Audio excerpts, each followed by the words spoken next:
Are you using these phrases and expressions in your IELTS Writing Task 1, the academic module? If yes, we need to talk. Hi, welcome back to Everything IELTS series, where I teach you how to get your target IELTS score. I'm sure if you are preparing for the IELTS exam, you may have seen these phrases and expressions somewhere on social media. Maybe your friends are also using them. Maybe your teachers are also using them, and you may also be using them. In the next 1.5 minutes, I'm going to share with you why I am not a big fan of these expressions and phrases in IELTS Writing Task 1, the report, and I'm going to share with you what to do instead. So buckle up. But are they wrong? No, they are not wrong. They are grammatically correct. Let's talk about the reasons I don't recommend these phrases and expressions in your report. The first reason is because they don't add any value to your writing. They are very generic and they don't have any topic-specific vocabulary in them. The one thing about IELTS Writing Task 1, the academic module, the report, is that you need to pick out the most significant features from the graph to describe them in detail. These expressions and phrases don't add any value because they don't mean anything.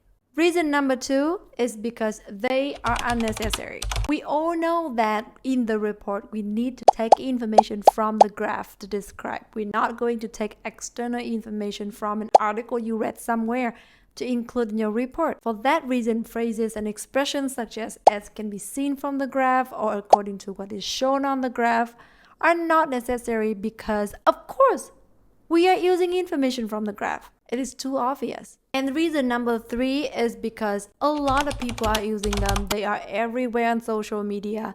Everyone is using them in their actual exam. So if the examiner sees that you are also using them, they know you memorized those phrases. They don't come from your knowledge of the English language. But the main question here is, if we are not using those phrases and expressions, what are you going to use? And here's the solution. The main reason people are using those expressions and phrases is to increase their coherence and cohesion score, which is the right mindset, but not the right method. Whenever I work with my IELTS academic clients, I always tell them 2 options. The first solution is, of course, not using those expressions and phrases, but using something more official. For example, instead of saying according to what is shown on the graph, you can say in terms of XYZ, regarding XYZ. They're official phrases and expressions, so it is safe to use them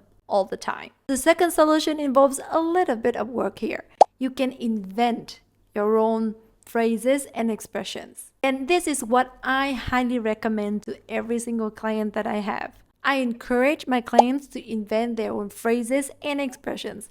After that, I help them fix the mistakes they have, if any, to make sure the phrases and expressions are grammatically correct and have good grammar. Vocabulary.